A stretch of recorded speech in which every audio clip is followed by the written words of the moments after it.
Let's pray. Lord Jesus, you increase, let us decrease. Thank you for this time. Speak to me, speak through me, to your people, and let your word not leave without unaccomplishing its course. Ask you, Lord, that you be in complete control of our minds, our hearts, our thoughts, our words. And I pray, Lord Jesus, that we will ascribe to you the worthiness to worship you in spirit and in truth. In the most matchless name of our Lord, Savior, and King Jesus, we plead. Amen. The topic for today's message is Jesus the Healer. And I struggled a little bit as I was going through the text preparing for this sermon. It seems so simple and very straightforward. But what I want you to recognize is by the end of the service, don't miss out on how evidentially substantial this is and how extremely significant this text is. We're reading from Mark chapter 1, verse 28 to 24. And I have to correct myself in terms of the topic itself, that Jesus is not just the healer, he is the compassionate, the caring, and the transcendent healer. If you turn your Bibles with me to Mark chapter 1, verse 24 to 28, 28 to 34. And if your neighbor doesn't have a Bible, share, please. As you turn there, I'm going to read something from the Annals of Family Medicine, volume 3, number 3. Dr. Agnew has an article entitled, "The Meaning of Healing, Transcending Suffering."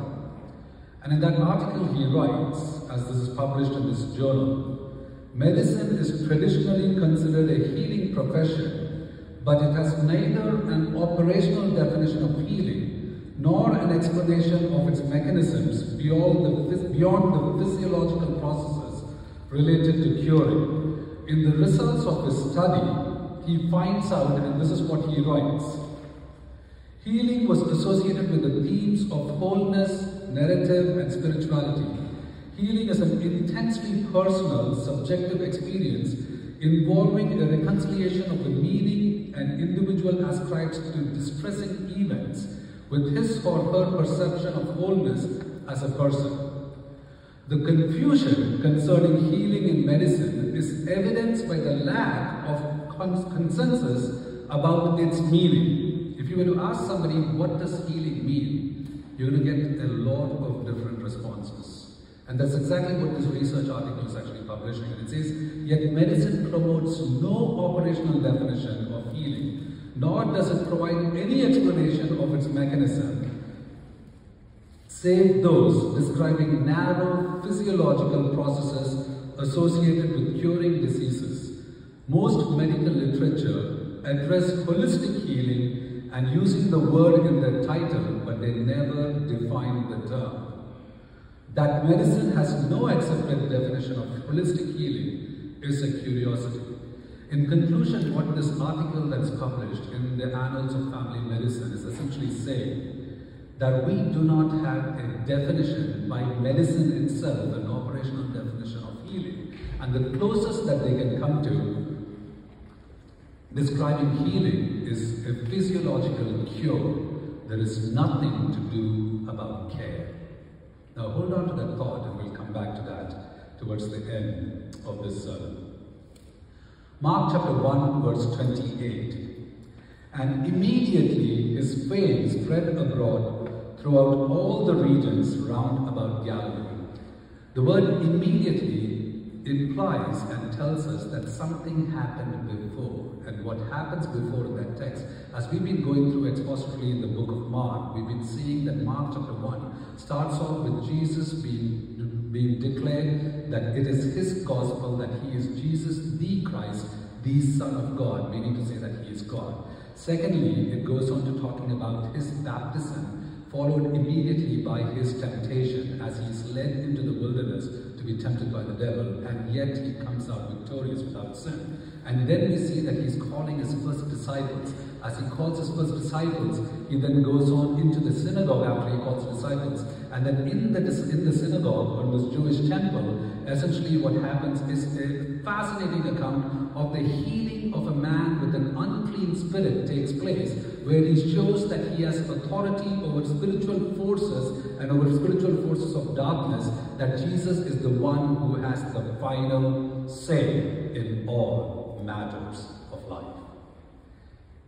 And so he now leaves the synagogue and he goes from that synagogue. So immediately after he heals the man with the unclean spirit, he becomes extremely famous. He becomes so famous that all about that region of the land of Galilee, people hear about Jesus.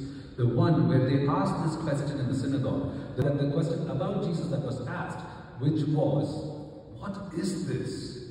A new kind of teaching with authority. Who is this? That even the demons listen to him and obey him. So Jesus, as the Holy Spirit of God is teaching us and revealing us through the Gospel of Mark, is establishing that Jesus is God. He is baptized, which means he is now recognized as the Son of God, the one who is God himself in the flesh. That this is my beloved Son. He was tempted, so because he was tempted, he can help us during our temptations. And then he has now power over spiritual forces, and that he has the ultimate authority over all things. So that's how far we've come in the text, and they're now asking this question, who is this? And then it says, immediately his fame spread round about all of Galilee. Mark chapter 1 verse 29. And forthwith means immediately or straight away. And forthwith, when they came out of the synagogue, they entered into the house of Simon and Andrew with James and John. Jesus leaves the synagogue and enters into a person's home.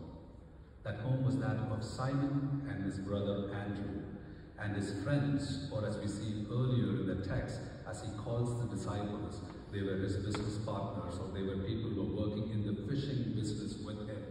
So they were all in the boat. And so what happens is he comes to this house with 4 of his first disciples. So who are these 4? If Hollywood was to make a movie called the Christian version of Fantastic Four, it'll be these 4 people: Simon and Andrew, James and John, the sons of Zebedee, or the sons of thunder is what it says. It says, alongside the Sea of Galilee, which is on the eastern side of the land of Israel, as he was walking by, he saw Simon and his brother Andrew. And he called him and he said, "Come, follow me, and I will make you become fishers of men." He says, "I will make you become fishers of men." He's saying, you're going to have a process. You're going to know when to cast the net, what place to cast the net.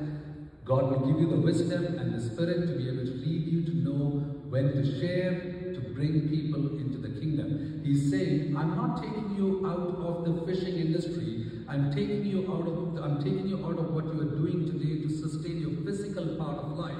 But I'm going to now take you to this place, and I'm going to make sure that those that need to, the catch that needs to be in the kingdom is a different kind of a catch. And these are going to be the souls of men and women. God may be speaking to you today and saying, you have been acquainted with gifts and talents and skills in your profession, whether it is in medicine to be a nurse, or whether it's in the technology profession to be a leader or a manager or a software developer or something. God is giving you certain skills, and He's saying, in those skills, I will use you just as you are in the mission field where I'm going to make you to be fishers of men. But what is most intriguing about that is immediately Simon and his brother Andrew leave their nets and they follow him. And it says, as he went a little bit further, he saw James and John, and they were in their boats. Now, Simon and Andrew were actually casting a net, is what it says. They were trying to catch something for provision. And over here, James and John were actually mending their nets. And so they've caught something, or they've not caught something, the nets are torn. What they're thinking that will bring them sustenance of life is not working. And as they're mending them, he says, follow me. And they left their father and the hired servants in the boat, and they left.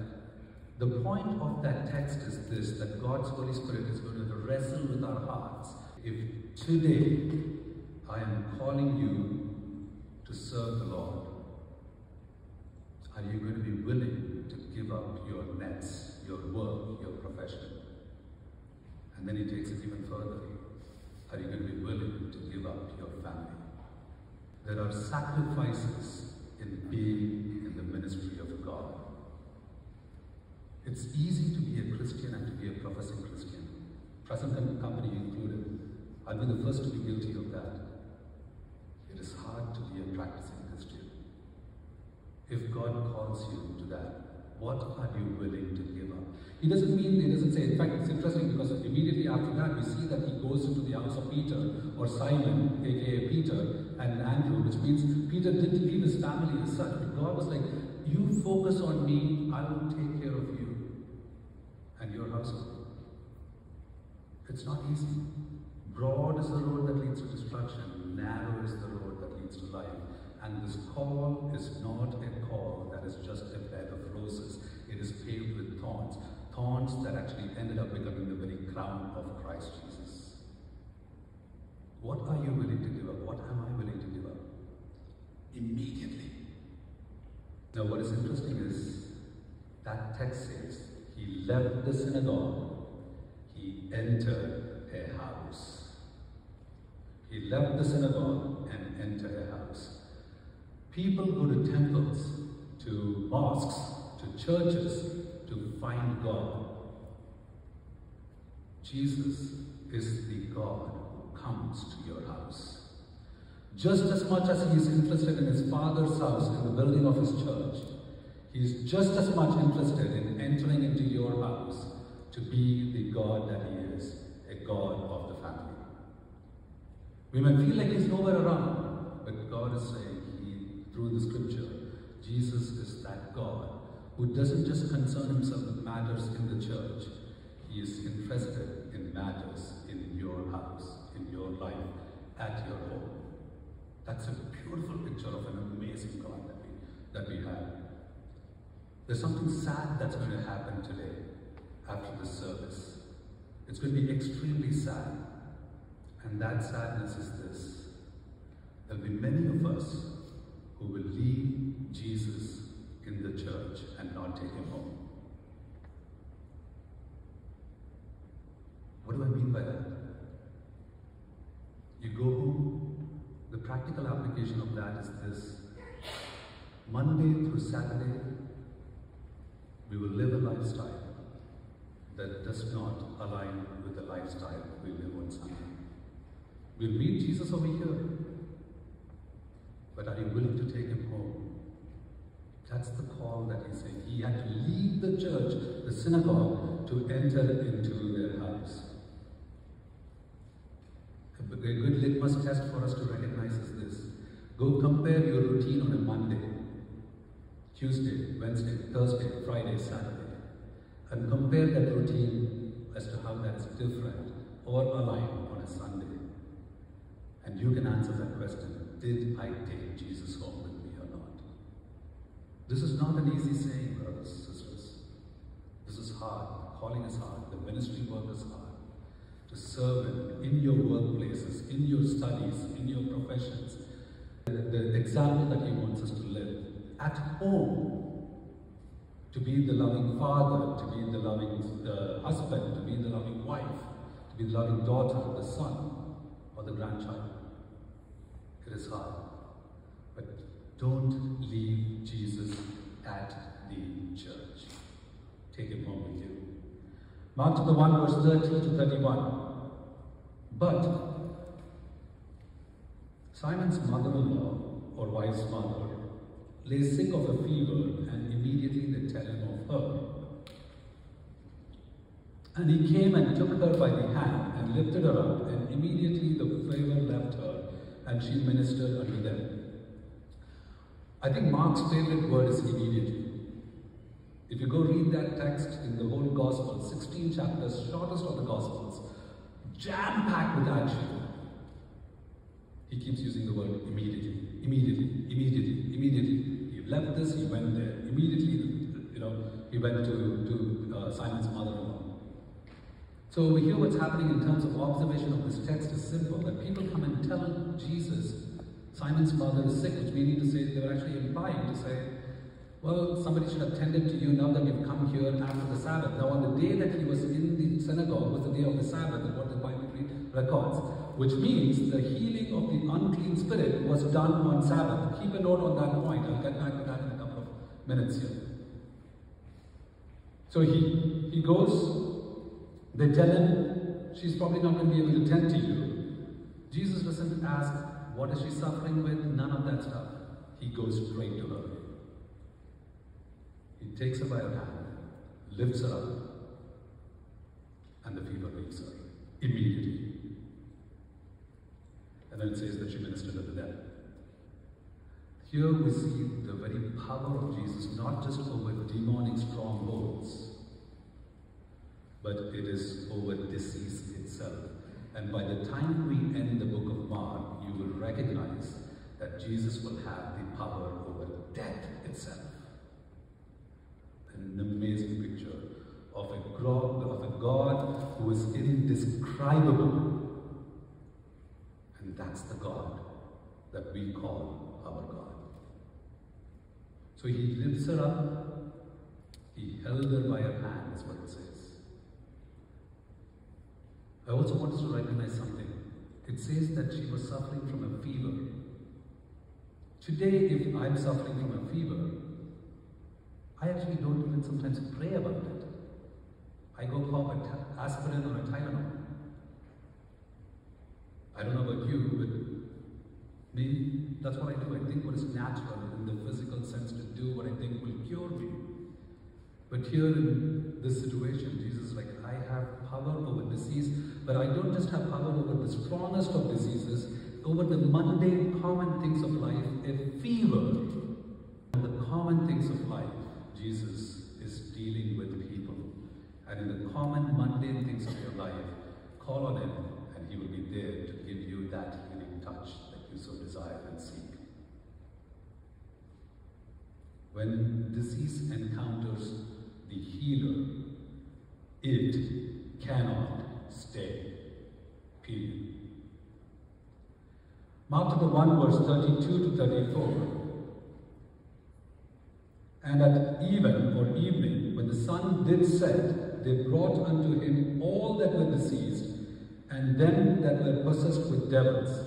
And all the city were gathered together at the door. And he healed many that were sick of divers diseases, and cast out many devils, and suffered not the devils to speak, because they knew him. It was evening, and they brought many. The Bible is amazing in these small details. Why does the Bible even describe at this point that it was evening, and so they brought many to him? Because it was the day of the Sabbath, and according to the law of the Sabbath, one cannot work on Sabbath day. This was the Jewish religious do's and don'ts. You cannot do this. What the Jews had forgotten to recognize was a simple fact that the law was given for man, not man for the Sabbath. And so what Jesus is demonstrating over here is, yes, there is a law, but you have misunderstood the law and you made it into your own religious do's and don'ts. So the people are actually keeping the law. They're bringing the people after evening. They can't bring them during the daytime because it is the day of the Sabbath. So in the evening, they bring these people. My first question to you is, when was the last time you told someone about Jesus? When was the last time you brought someone to Jesus? What is that count that we have? It's easy for us to go back to our workplaces, to our schools, to all of the places we do either work or study, and just be a Christian. But are you really being a Christ follower? Our heart should ache for the people who are out in darkness. The time is short. The call is heavy. The workers are few. The harvest is plenty. And there are people seeking after God. For whether it is restoration and relationships or restoration of healing or whatever it is. When was the last time you told someone about Jesus and brought people to Jesus? Our church should be filled with people that do not know Jesus. That's the vision we should have for our church. So that they can come to meet Jesus, the compassionate, the caring, the ultimate, transcendent healer of all.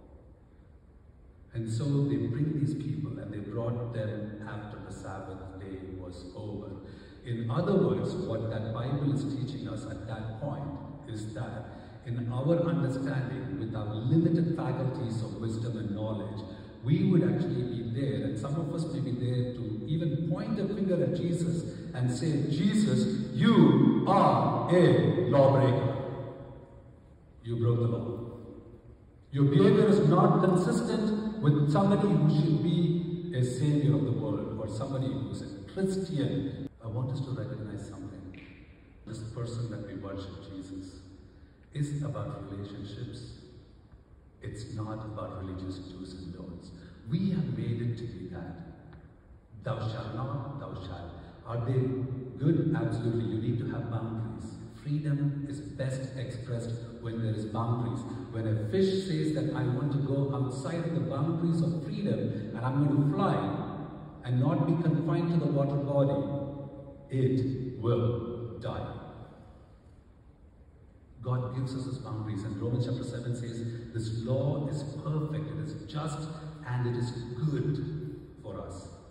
It's like the speed limits that keep us from going beyond the speed limit so that we don't endanger ourselves, nor do we endanger others if we drive rashly and break the law. The law is not to restrict us, it is to keep us safe. And Jesus is establishing that. That's why in Luke chapter 6 verse 9, and when we get to Mark chapter 3, God willing, if there's an opportunity for us to continue with this exposition, I'll bring that up. Where it says, they said that he was a lawbreaker, and Jesus asked a very powerful question. He says, is it lawful? Is it lawful? You are very good at quoting the law, and you're there to accuse me. Is it lawful to do good or do evil? Is it lawful for somebody to save lives or to kill? And here in the healing of the man with the demon possession, and in the healing of the mother-in-law of Simon, was he breaking the law? In love, he fulfilled the law. To say that love transcends the law. That's why we have to have that heart of forgiveness, to go beyond what we can see, to recognize that it's not just curing, but it is caring that Jesus wants us to model. We can come to Christ with all of our physical needs, but he's interested in helping you out with that. But he so much more desires what is inside and his soul, and he wants the complete restoration of that. It was evening. Martin Luther said this: when a child is sick or suffers from some trouble, it is sicker to the parents than to the child. Its trouble strikes the parents harder than the child, because the child is not its own, but belongs to the parents. When the man with the evil spirit, or Simon's mother-in-law, was sick, and it was Sabbath day, Jesus, like a loving father, recognized that these children needed to be saved and they were sick. And so he does what he has to do, and that is to save lives and cure them with a caring and a compassionate heart. All of the people, and then the verse actually goes on to say, as we keep reading this, all the people, all of the city, they brought people with diverse diseases and those that were possessed with demons to Jesus. And the city, the whole city, was at the door. If I was to ask you that question, what a beautiful picture it would be if you and me, in our neighborhoods, in our workplaces, are constantly preaching and teaching and sharing the gospel and bringing people to Christ. So much so that at the end of a service, there are people flocking and waiting outside because they can't get in because there was no room inside the house of God. That's the vision and this fire that we should have in us. People went and brought people to Jesus. That's the call for us, to go and bring, so that all of the city are at the door, and Jesus said, I am the door of the sheep, and if anyone walks through me, they enter into the very presence of God. I said this sermon or this message, this text is a very simple and a very straightforward message, but it's extremely significant.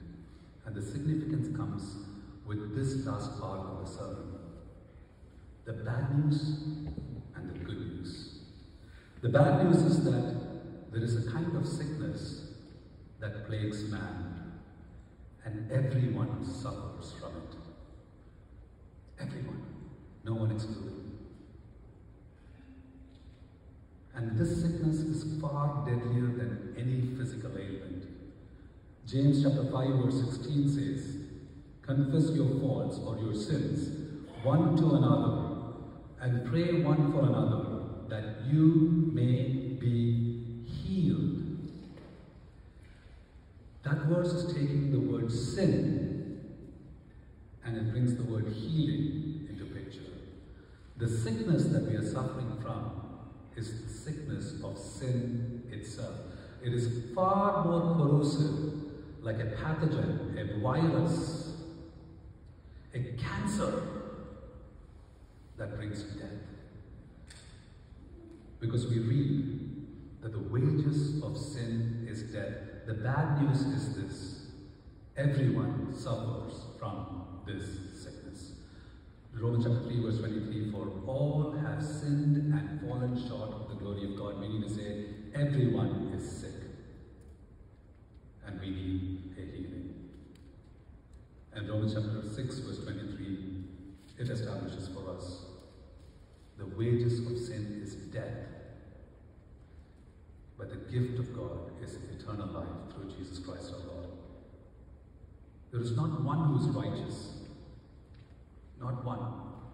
In fact, what happens is when sin takes its fullest measure, as we read in James chapter 1 verse 15, it brings forth death.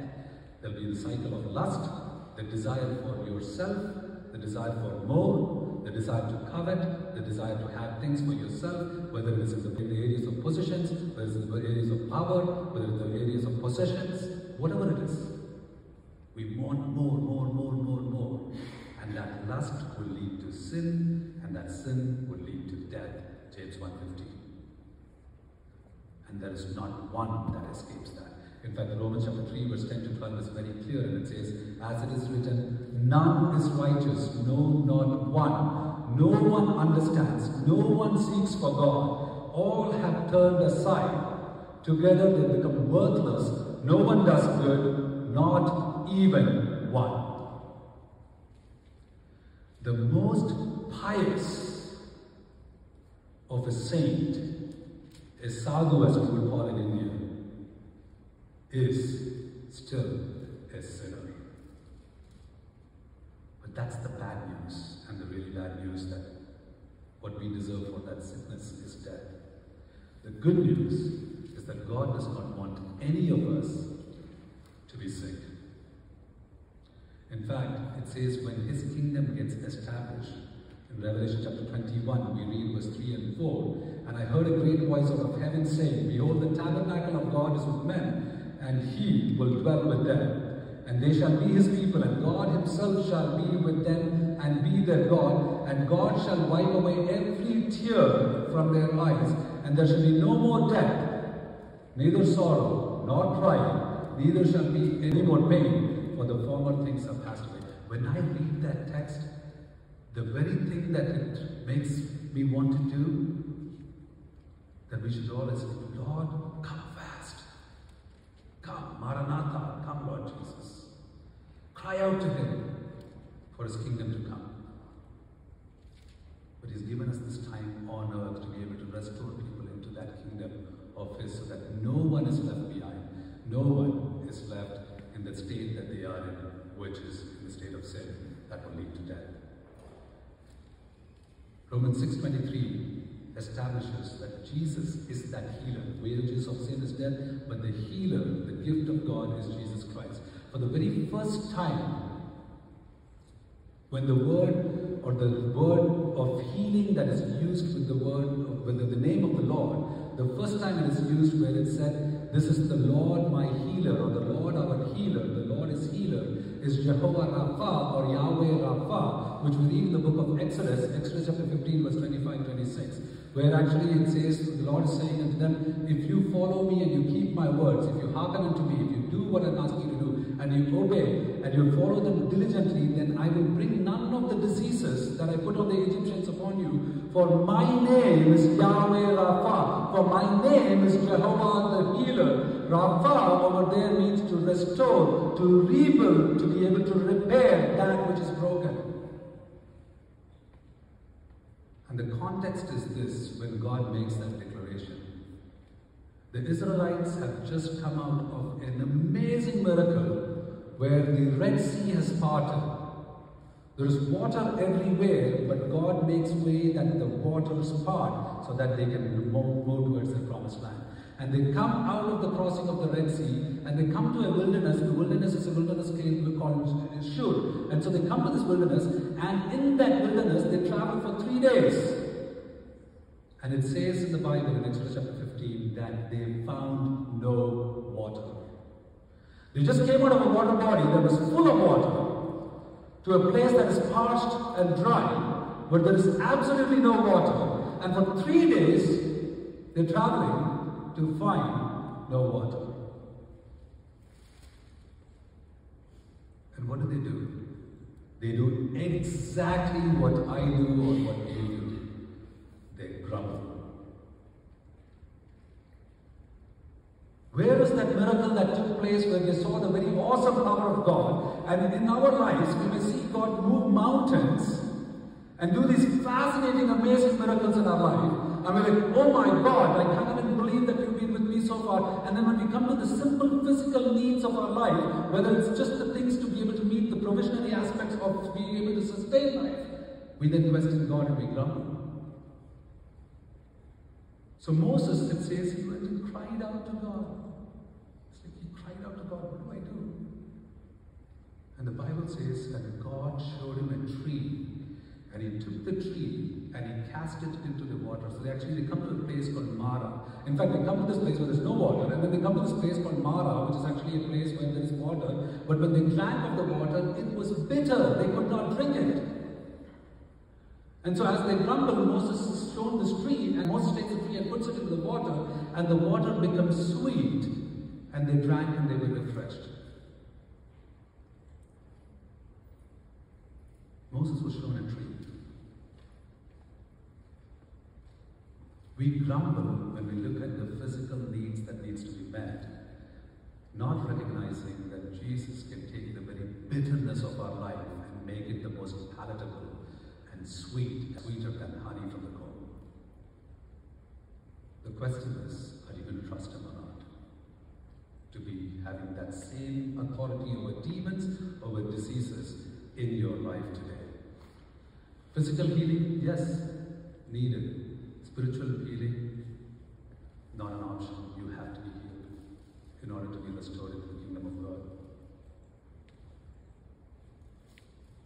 But I wondered about Moses. What a weird thing to do. He showed him a tree and then he threw it into the water. Seems absurd. God may be sometimes making us do things or being able to trust Him with matters that He knows best. And we may be like, this doesn't actually even make sense. Are we willing to totally trust Him and obey Him when things do not make rational sense? I want you to be careful. We always go back and validate that with Scripture. So how do we validate this tree argument with Scripture? If you go back to Scripture, that tree was symbolic of the very cross of Jesus Christ. Galatians chapter 3 verse 13. Cursed is the one who hangs on a tree, talking about Jesus Christ who hung on the cross. It is the cross of Christ and nothing else that makes the bitterness of our life into the most sweetest thing that we can actually experience in life. Otherwise, life is going to be bitter, it's going to be horrible. It is the cross of Christ and nothing else.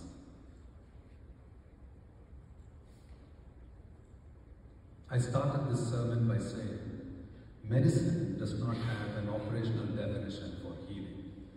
They can't come to an agreement on what healing is.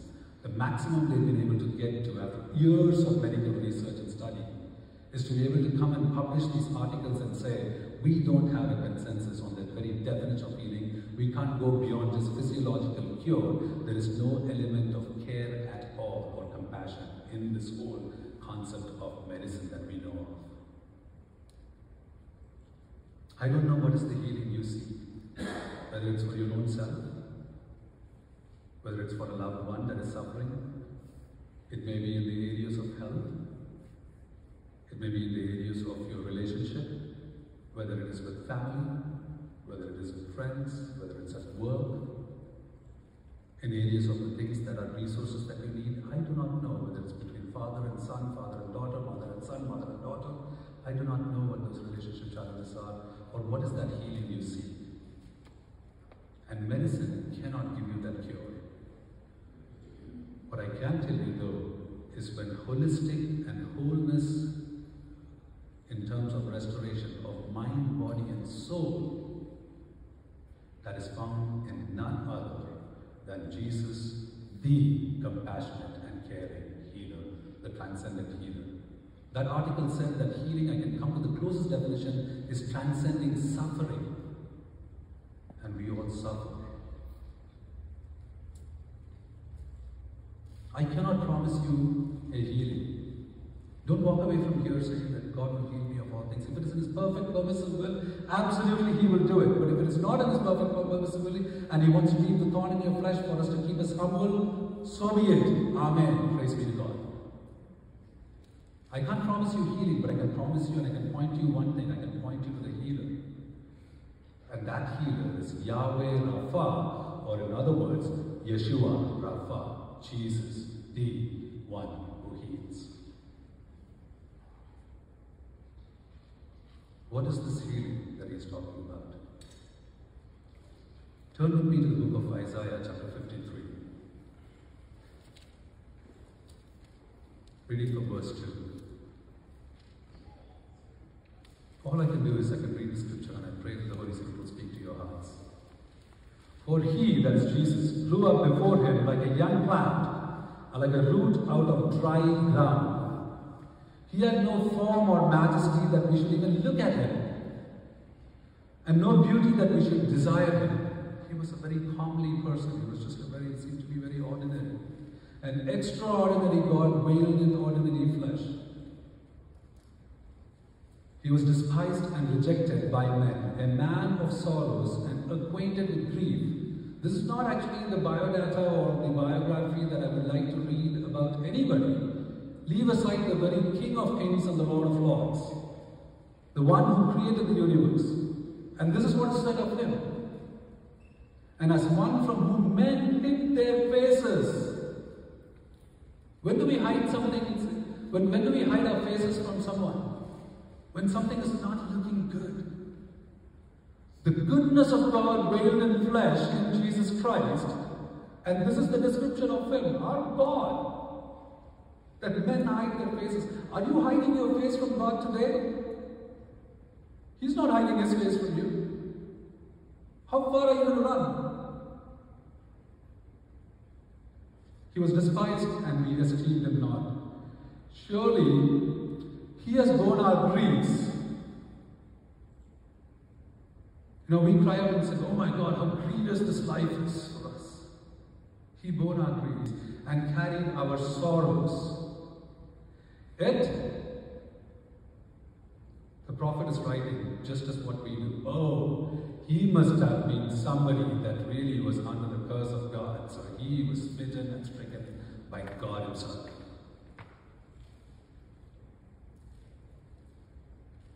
But he was pierced for my sins, for our transgressions. He was crushed for my sins, our iniquities. The punishment or the chastisement, the discipline that should be upon us was on Jesus. And with his wounds we are healed.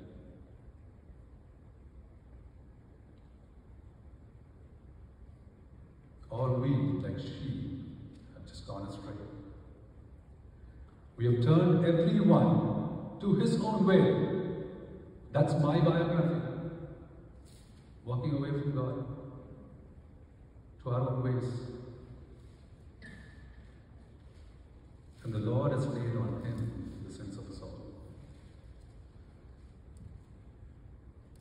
Jesus is healer who totally restores, rebuilds, repairs, restores.